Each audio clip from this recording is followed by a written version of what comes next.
ওকে, আমাদের আজকে টপিক হচ্ছে correct form of verbs lecture 4।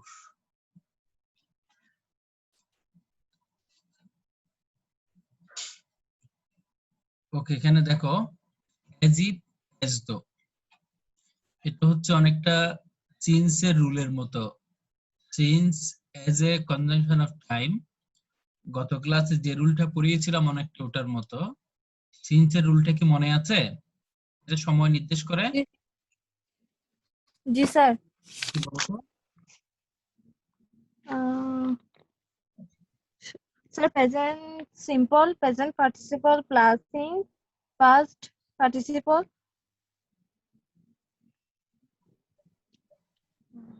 ওকে, এখানে দেখো একটু সমস্যা আছে, একটু ক্লিয়ার করে নাও। অ্যাজ ইফ, অ্যাজ দো এবং সিন্স একই রকম অনেকটা। এখানে দেখো অ্যাজ ইফ, অ্যাজ দো এর আগে যদি প্রেজেন্ট সিম্পল থাকে বা প্রেজেন্ট ইনডিফিনিট থাকে, তাহলে অ্যাজ ইফ, অ্যাজ দো এর পরে হবে ফার্স্ট সিম্পল বা ফার্স্ট ইনডিফিনিট। একই ভাবে দেখো as if, as though as if, as though এর আগে যদি ফার্স্ট সিম্পল থাকে, তাহলে পরে হবে ফার্স্ট পারফেক্ট। মানে সিন্সে যেরকম সিন্সের আগে যে কোনো প্রেজেন্ট টেন্স, প্রেজেন্ট ইনডিফিনিট হতে পারে, প্রেজেন্ট পারফেক্ট হতে পারে, যে কোনো প্রেজেন্ট টেন্স থাকলে পরে হবে ফার্স্ট ইনডিফিনিট। আর সিন্সের আগে ফার্স্ট ইনডিফিনিট থাকলে পরে হবে ফার্স্ট পারফেক্ট। একইভাবে অ্যাজ ইফ, অ্যাজ ডু এর ক্ষেত্রে। ঠিক আছে, তাহলে আমরা একটু এক্সাম্পল গুলো দেখি। জি স্যার। আচ্ছা, এখানে একটা ব্যাপার, অ্যাজ ডু এর ক্ষেত্রে দেখো, note that were is used for to be verb with as if, as do. As if, as do এর ক্ষেত্রে যদি কোনো টু বি ভার্ব বসাতে হয়, তাহলে এক্ষেত্রে যে টু বি ভার্বটা বসবে সবার সাথে ওয়্যার বসবে। আই হলো ওয়্যার হবে, হি হলো ওয়্যার হবে, টি হলো ওয়্যার হবে, দে হলো ওয়্যার হবে। অর্থাৎ প্রত্যেকটা পার্সনের সাথে তোমার কি হবে? ওয়্যার হবে। এক্সাম্পল গুলো আমরা দেখি। He speaks as though he know everything. এখানে দেখো অ্যাজ দো, অ্যাজ দো এর আগে কালার করা যে মেইন ভার্ব যেটা আছে স্পিক্স, এটা কোন টেন্সে আছে? প্রেজেন্ট টেন্সে। ভার্বের সাথে এস থাকলে বুঝতে হবে এটা কি? প্রেজেন্ট টেন্সে। তাহলে এখানে দেখো স্পিক্সটা হচ্ছে প্রেজেন্ট টেন্সে আছে। তো অ্যাজ ইট, অ্যাজ দো এর আগে যদি প্রেজেন্ট টেন্স থাকে পরে হবে ফার্স্ট ইনডিফিনিট। তাহলে নো এর ফার্স্ট ফর্ম হচ্ছে নিউ। সো অ্যানসারটা হবে he speaks as though he knew everything. B নাম্বারে দেখো হি প্রসিডেড অ্যাজ দো।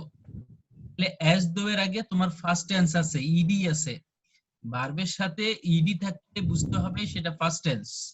তাহলে অ্যাজ ইফ, অ্যাজ দো এর আগে যেহেতু ফার্স্ট টেন্স আছে, ফার্স্ট ইনডিফিনিট আছে, তাহলে পরে হবে ফার্স্ট পারফেক্ট।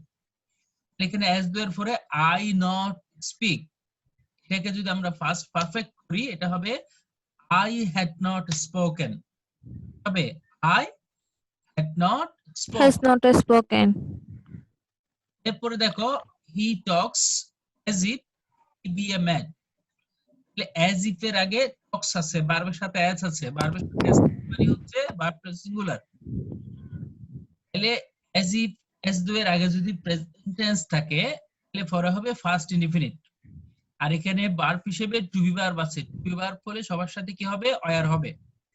তাহলে he talks as if he were man. তাহলে এটার যে সামারি, যেটা অ্যাজ ইফ, অ্যাজ দো এর, তুমি শুধু দুইটা কথা মনে রাখবা। অ্যাজ ইফ, অ্যাজ দো এর আগে প্রেজেন্ট টেন্স থাকলে পরে হবে first indefinite. As if, as though এর আগে ফার্স্ট ইনডিফিনিট থাকলে পরে হবে ফার্স্ট পারফেক্ট। আর এখানে কোনো টু বি ভার্ব বসাতে হলে সবার সাথে ওয়্যার হবে। বুঝেছো কিনা একটু দেখে নাও।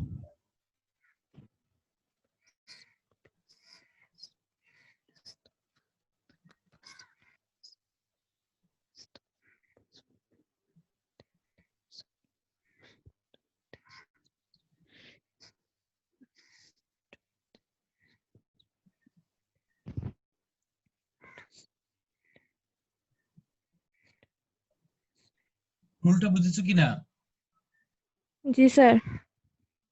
ওকে, তাহলে আমরা নেক্সট স্লাইডে যাই। এখানে দেখো কন্ডিশনাল সেন্টেন্স অর্থাৎ শর্তযুক্ত বাক্য। কন্ডিশনাল সেন্টেন্সের ক্ষেত্রে এখানে দেখো তিন ধরনের কন্ডিশনাল আমরা দেখি মূলত। একটা হচ্ছে ফার্স্ট কন্ডিশন, আরেকটা সেকেন্ড কন্ডিশন, আর একটা থার্ড কন্ডিশন। কন্ডিশনাল সেন্টেন্স গুলোর ক্ষেত্রে তুমি যদি স্ট্রাকচার গুলো মনে রাখতে পারো একদম সহজ, আমরা মনে রাখবো। এখানে ফার্স্ট কন্ডিশনে দেখো if plus present simple. Present simple মানে সবসময় বুঝতে হবে present indefinite. If plus present indefinite, এরপরে হচ্ছে ফিউচার সিম্পল, ফিউচার ইনডিফিনিট। অর্থাৎ এখানে বলা হচ্ছে ইফ যুক্ত সেন্টেন্সটা যদি প্রেজেন্ট টেন্সে হয় তাহলে মেইন ক্লজটা হবে ফিউচার টেন্সে। আই রিপিট, ইফ যুক্ত সেন্টেন্সটা যদি প্রেজেন্ট ইনডিফিনিটে হয় বা প্রেজেন্ট সিম্পলে হয় তাহলে মেইন ক্লজটা হবে ফিউচার টেন্সে বা ফিউচার ইনডিফিনিটে। এক্সাম্পল গুলো দেখি। If we waste our time, all evil thoughts will crowd our brain. যুক্ত সেন্টেন্সটাতে গ্যাপ আছে, আমরা ওটা এখন বিবেচনায় নিব না, আমরা বিবেচনায় নিব যেটা মেইন ক্লজ সেটা। all evil thoughts will crowd our brain, তাহলে all evil thoughts এটা হচ্ছে সাবজেক্ট, will crowd উইলটা অক্সিলারি ভার্ব, আর ক্রাউডটা মেইন ভার্ব। তাহলে আমরা দেখতে পাচ্ছি এটা ফিউচার ইনডিফিনিটে আছে। কিসে আছে? Future, future indefinite, right. তাহলে যদি মেইন ক্লজ যদি ফিউচার ইনডিফিনিটে থাকে তাহলে ইফ ক্লজ যুক্ত সেন্টেন্সটা হবে প্রেজেন্ট ইনডিফিনিট টেন্সে। মেইন ক্লজ যদি ফিউচার ইনডিফিনিট টেন্সে থাকে তাহলে ইফ ক্লজটা হবে প্রেজেন্ট ইনডিফিনিট টেন্সে। তাহলে ইফ উই, ওয়েস্ট এর প্রেজেন্ট ফর্ম কি? ওয়েস্ট, যেভাবে আছে সেভাবে। If we waste our time, all evil thoughts will crowd our brain. বুঝা যাচ্ছে? জি স্যার, ওকে, বি নাম্বারে আসো। If it rains, I not go out. তাহলে মেইন ক্লজে গ্যাপ আছে, আমরা তাহলে ইফ যুক্ত সেন্টেন্সটা দেখব। ইফ ইট রেইনস, তাহলে ইফ যুক্ত সেন্টেন্সটা প্রেজেন্ট ইনডিফিনিট টেন্সে, যেহেতু ভার্বের সাথে অ্যাচ আছে সো এটা প্রেজেন্ট ইনডিফিনিট, নো ডাউট। তাহলে ইফ ইট রেইনস, যদি বৃষ্টি হয়, তাহলে মেইন ক্লজটা হবে ফিউচার ইনডিফিনিট টেন্সে। মেইন ক্লজটা কিছু হবে ফিউচার ইনডিফিনিট, যেমন I shall not go out বা I will not go out. I shall not go out অথবা কি I will not go out. will, উইলও হতে পারে, শ্যালও হতে পারে, ডাজন্ট ম্যাটার। ঠিক আছে? I will not go out, জি sir, I shall not go out বললেও হবে। সি নাম্বারে দেখো, if you waste your time, you suffer in the long run. এখানে ইফ যুক্ত সেন্টেন্সটাতে কোনো গ্যাপ নেই, মেইন ক্লজে গ্যাপ আছে। আমরা ইফ যুক্ত সেন্টেন্সটা দেখব। If you waste your time, if যুক্ত সেন্টেন্সটা প্রেজেন্ট ইনডিফিনিট টেন্সে আছে। যদি এটা ফার্স্ট টেন্স হতো তাহলে ওয়েস্টের সাথে ইডি থাকতো, ওয়েস্টেড।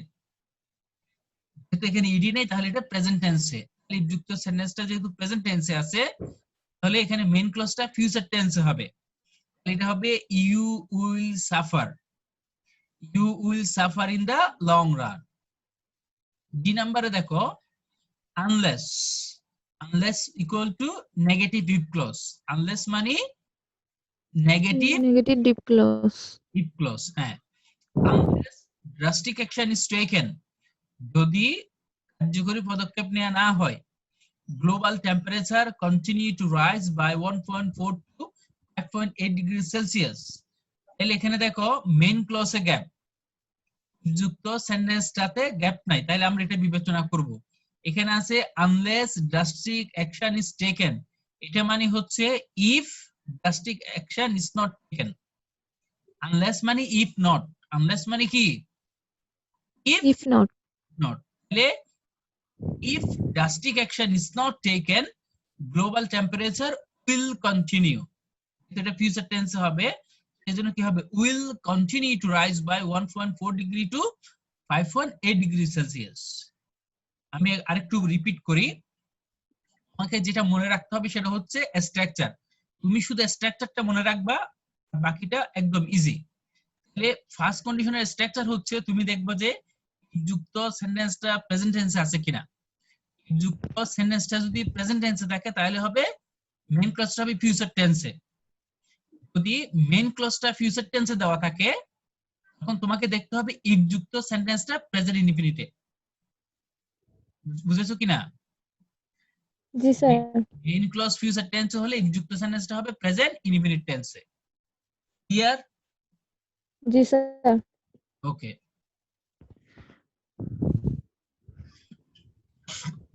এরপরে দেখো সেকেন্ড কন্ডিশন। সেকেন্ড কন্ডিশনের স্ট্রাকচার, তুমি এখানে মেইন হচ্ছে বেসিক্যালি স্ট্রাকচারটা, তোমাকে স্ট্রাকচারটা ভালো করে দেখতে হবে, মনে রাখতে হবে। তাহলে সেকেন্ড কন্ডিশনের স্ট্রাকচার হচ্ছে ই প্লাস ফার্স্ট সিম্পল বা ফার্স্ট ইনডিফিনিট। তাহলে ইফ ক্লজ যুক্ত সেন্টেন্সটা কি হবে? ফার্স্ট সিম্পল বা ফার্স্ট ইনডিফিনিট হবে। আর মেইন ক্লজে কি হবে? সাবজেক্ট প্লাস উড হতে পারে, কুড হতে পারে, Would. মাইট হতে পারে। Would, could, might. You can use any one of them as base form of verb. এরপরে ভার্বের কি হবে? বেস ফর্ম হবে। আমি রিপিট করছি, খেয়াল করো। সেকেন্ড কন্ডিশনের ক্ষেত্রে ইফ যুক্ত সেন্টেন্সটা ফার্স্ট টেন্সে হবে। আর মেইন ক্লজে প্রথমে সাবজেক্ট বসবে, সাবজেক্টের পরে উড হতে পারে, কুড হতে পারে, মাইট হতে পারে, এরপরে ভার্বের বেস ফর্ম। এক্সাম্পল গুলো দেখি। নাম্বারে দেখো, if he came I go. এখানে দেখো ইফ যুক্ত সেন্টেন্সটা কোন টেন্সে আছে?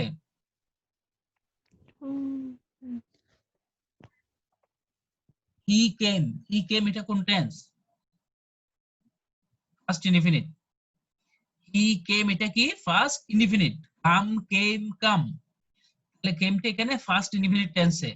যেহেতু ক্লজ যুক্ত সেন্টেন্সটা ফার্স্ট ইনডিফিনিট, তাহলে মেইন ক্লজে প্রথমে সাবজেক্ট আই আছে, আই এর পরে হয় উড হবে, না হয় কুড হবে, না হয় মাইট হবে, যে কোনো একটা তুমি বসাতে পারো। তাহলে if he came I would go, I could go, I might go. B নাম্বারে দেখো, I would help him if he want. If যুক্ত সেন্টেন্সটাতে গ্যাপ আছে, মেইন ক্লজে গ্যাপ নাই। মেইন ক্লজে আছে আই উড হেল্প হিম, তাহলে কুড, মাইট এগুলো থাকে কোথায়? এগুলো থাকে সেকেন্ড কন্ডিশনে। উড, কুড এগুলো থাকে কোন কন্ডিশনে? সেকেন্ড কন্ডিশনে। Second condition. আর সেকেন্ড কন্ডিশনে ইফ যুক্ত সেন্টেন্সটা হয় ফার্স্ট ইনডিফিনিট। সেকেন্ড কন্ডিশনে ইফ যুক্ত সেন্টেন্সটা হবে কি? First indefinite. First indefinite. তাহলে I would help him if he want, I would help him if he wanted. 3 নম্বরে দেখো, if he studied seriously in quarantine, he get chance in Dhaka University. Main ক্লজে gap আছে, if যুক্ত সেন্টেন্সটাতে gap নাই। আমরা if যুক্ত সেন্টেন্সটা দেখি। if he studied, স্টাডিটা হচ্ছে কোন টেন্সে আছে? ফার্স্ট টেন্সে আছে, যেহেতু ভার্বের সাথে ইডি আছে, এটা first tense, no doubt. If যুক্ত সেন্টেন্সটা যদি ফার্স্ট টেন্সে থাকে, তাহলে মেইন ক্লজটা হতে হবে প্রথমে সাবজেক্ট হবে, সাবজেক্টের পরে উড হতে পারে, কুড হতে পারে, মাইট হতে পারে, কিনা? জি স্যার। তাইলে if he studied seriously during home quarantine, he could get হতে পারে, he would get হতে পারে, he might get হতে পারে চান্স ইন ঢাকা ইউনিভার্সিটি।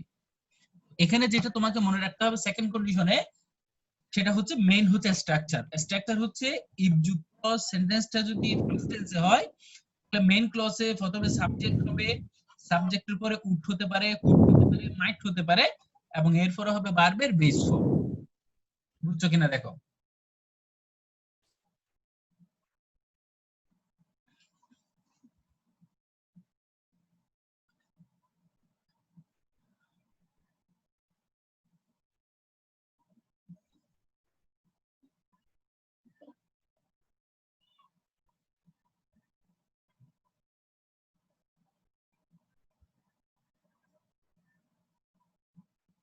বুঝেছো? জি স্যার। ওকে। এরপরে দেখো থার্ড কন্ডিশন। থার্ড কন্ডিশনে দেখো if plus first perfect. Third কন্ডিশনের ক্ষেত্রে ক্লজ যুক্ত সেন্টেন্সটা হবে ফার্স্ট পারফেক্ট টেন্সে।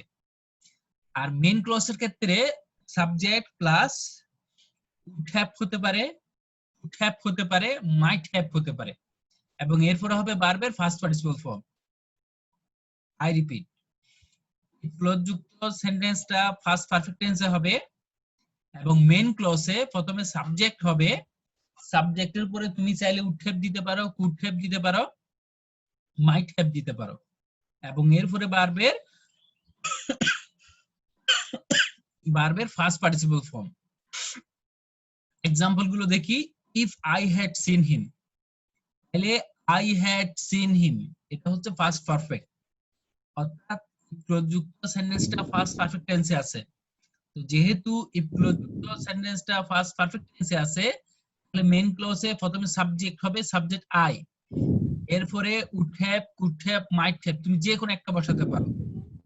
এরপরে টেল যে ভার্বটা আছে ওটার ফার্স্ট পার্টিসিপল ফর্ম হবে টেল, টোল, টোল। তাহলে টেলের first participle form told. So অ্যানসারটা হবে I would have told him the matter. নম্বরে দেখো, if you had studied earlier, তাহলে ইফ ক্লোজযুক্ত সেন্টেন্সটাতে আছে you had started earlier, you had started earlier, তাহলে এটা হচ্ছে ফার্স্ট পারফেক্ট। যেহেতু ইফ ক্লোজযুক্ত সেন্টেন্সটা ফার্স্ট পারফেক্ট টেন্সে আছে, তো মেইন ক্লজটা কিছু হবে, মেইন ক্লজটাতে প্রথমে সাবজেক্ট হবে, এরপরে would have, could have, might have, যে কোনো একটা তুমি বসাতে পারো, আর এরপরে হবে ভার্বের ফার্স্ট পার্টিসিপল ফর্ম।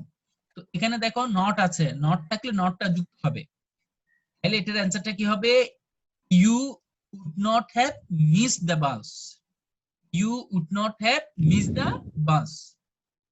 তাহলে দেখো, if you had started earlier, তুমি যদি আগে বের হতে বা আগে যাত্রা করতে, you not have miss the bus, তুমি ট্রেন মিস করতে না, সরি বাস মিস করতে না। এরপরে দেখো, had I been a king, had I been a king মানে if I had been a king, had I been a king এটাকে বলা হয় if I had been a king. Had I been a king এটা exclamatory sentence, আর if I had been a king, if I had been a king এটা হচ্ছে assertive sentence, কথা একই। তাহলে had I been a king অথবা if I had been a king, যুক্ত সেন্টেন্সটা আমরা দেখতে পাচ্ছি এখানে ফার্স্ট পারফেক্টে আছে। তাহলে পরের অংশটাতে প্রথমে সাবজেক্ট হবে, এরপর would have, could have, might have, এবং এরপরে ভার্বের ফার্স্ট পার্টিসিপল ফর্ম। তাহলে এখানে দেখো, had I been a king, আমি যদি রাজা হতাম, I would have help the poor হতে পারে, I could have help the poor হতে পারে, I might have help the poor হতে পারে। আমি রিপিট করছি, খেয়াল করো। কন্ডিশনের ক্ষেত্রে মেইন হচ্ছে স্ট্রাকচারটা, সেটা হচ্ছে প্রযুক্ত সেন্টেন্সটা অবশ্যই ফার্স্ট পারফেক্ট হবে, প্রযুক্ত সেন্টেন্সটা কিসে হবে, ফার্স্ট পারফেক্ট টেন্সে হবে। আর মেইন ক্লজের ক্ষেত্রে কমার পরে যেটা মেইন ক্লজ, তোমার সাবজেক্ট হবে, সাবজেক্ট উপরে উড হ্যাভ হতে পারে, কুড হ্যাভ হতে পারে, মাইট হ্যাভ হতে পারে, এবং অবশ্যই এরপরে ভার্বের ফার্স্ট পার্টিসিপল ফর্ম থাকবে। বুঝছো কিনা একটু চোখ বুলাই নাও।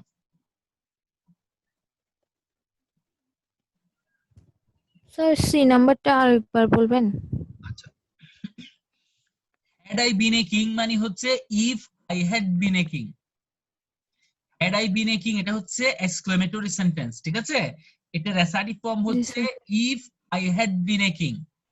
আমরা এটাকে পড়বো এভাবে, if I had been a king, তাহলে ইফ আছে, আই হ্যাড বিন এটা হচ্ছে first tense, first perfect tense. If I had been a king, যেহেতু ইফ আছে, ইফের পরে আছে I had been a king, আমি যদি রাজা হতাম। দেখতেছি যে ইফ যুক্ত সেন্টেন্সটা ফার্স্ট পারফেক্ট টেন্সে আছে, তাহলে মেইন ক্লজে কি হবে, প্রথমে সাবজেক্ট হবে, সাবজেক্টের পরে উড হ্যাভ হতে পারে, কুড হ্যাভ হতে পারে, মাইট হ্যাভ হতে পারে, এবং এরপরে ভার্বের ফার্স্ট পার্টিসিপল ফর্ম। এখন বুঝছো কিনা দেখো।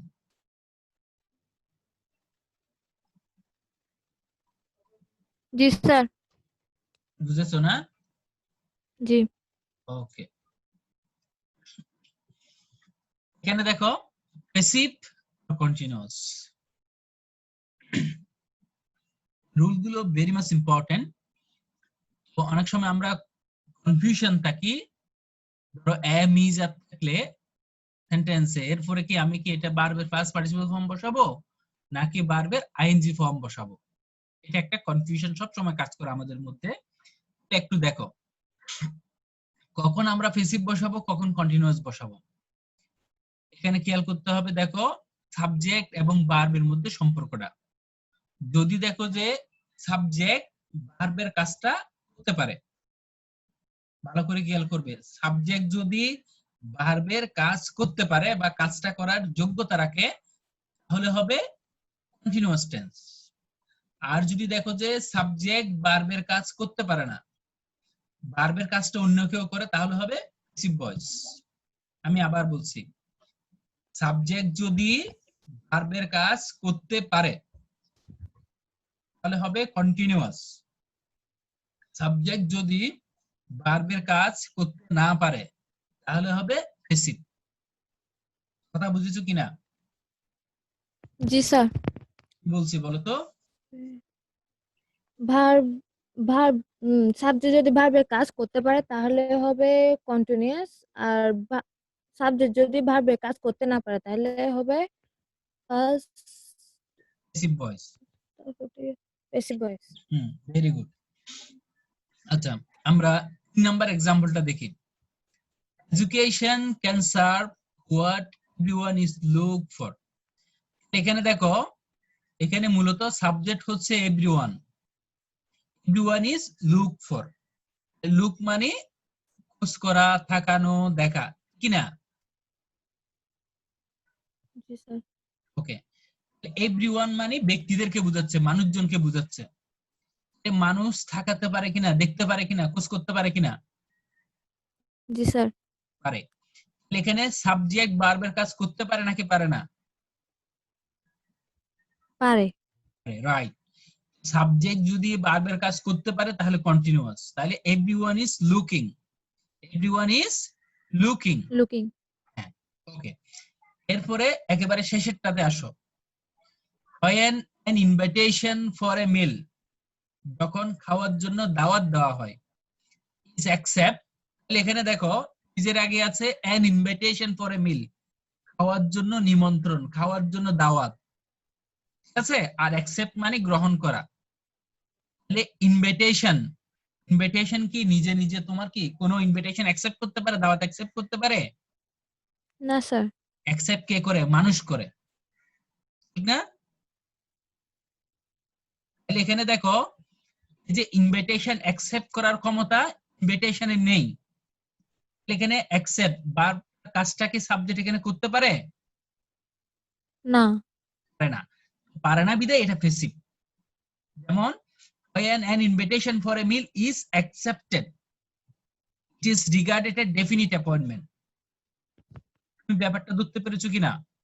আমি রিপিট জি করি, স্যার। সাবজেক্ট যদি ভার্বের কাজ করতে পারে কন্টিনিউয়াস, সাবজেক্ট যদি ভার্বের কাজ করতে না পারে প্যাসিভ। এবার প্রথম এক্সাম্পলে আসো। Communicative competence in English is urgently need in our country. তাহলে এখানে সাবজেক্ট হচ্ছে communicative competence, communicative competence in English অর্থাৎ ইংরেজিতে ভাষাগত দক্ষতা। আর এখানে ভার্ব আছে নিড, প্রয়োজন হওয়া। তাহলে ভাষাগত দক্ষতা, এটা কি কমিউনিকেটিভ কম্পিটেন্সের প্রয়োজন হয় নাকি মানুষের প্রয়োজন হয়? মানুষের প্রয়োজন হয়। মানুষের। এখানে ভার্বের কাজটা সাবজেক্ট করতে পারে না। ভার্বের কাজটা সাবজেক্ট করতে পারে? পারে না। না। সেজন্য এটা passive. Communicative competence in English is urgently needed, is needed, ঠিক আছে? ইজ নিডেড মানে এটা প্যাসিভ ভয়েসে ইন আওয়ার কান্ট্রি। 2 নম্বরে দেখো, 2 নম্বরে a few days ago the marriage ceremony was, এখানে আছে hold in a very befitting manner। Marriage ceremony বিয়ের অনুষ্ঠান, আর হোল্ড মানে আয়োজন করা। বিয়ের অনুষ্ঠান কি তোমার কি নিজে নিজে আয়োজন হয়? না স্যার। না। বিয়ের অনুষ্ঠান অন্যরা আয়োজন করে, মানুষজন আয়োজন করে।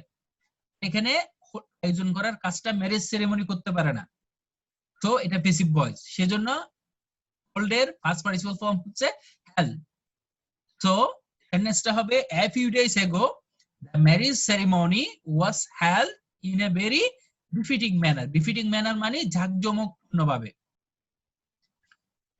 নাম্বারটা তো বললাম, নাম্বারটা দেখো, সাউন্ড পলিউশন ইজ অকার। এখানে দেখো সাউন্ড পলিউশন, শব্দ দূষণ, অকার মানে ঘটা। তাহলে সাউন্ড পলিউশন কি নিজে নিজে ঘটে? না স্যার। না, মানুষজনে ঘটায়। ঘটানোর কাজটা এখানে সাউন্ড পলিউশন করে না, মানুষে করে। তো এটা অ্যাক্টিভ হবে নাকি প্যাসিভ হবে? Passive. Passive, right? The sound pollution is occurred by the sounds ranging from 30 to 90 decibels or even more। আমি আরেকটু বলি, আমাকে দেখতে হবে যে সাবজেক্ট ভার্বের কাজ করতে পারে কিনা। যদি দেখো যে সাবজেক্ট ভার্বের কাজ করতে পারে না বা সাবজেক্টের সাথে ভার্বের কোনো সম্পর্ক নেই তাহলে হবে প্যাসিভ। আর যদি দেখো যে সাবজেক্ট ভার্বের কাজ করতে পারে এবং সাবজেক্টের সাথে ভার্বের সম্পর্ক আছে তাহলে হবে কন্টিনিউয়াস। বুঝেছো কিনা দেখো।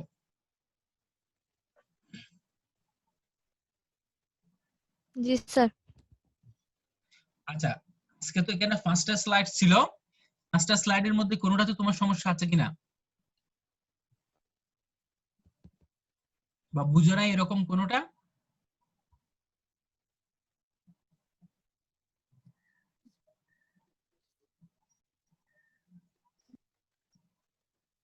স্যার প্রথমের পরে যে সেকেন্ড থার্ড নাম্বারটা কোশ্চেন স্যার, এটা একটু প্রবলেম আছে।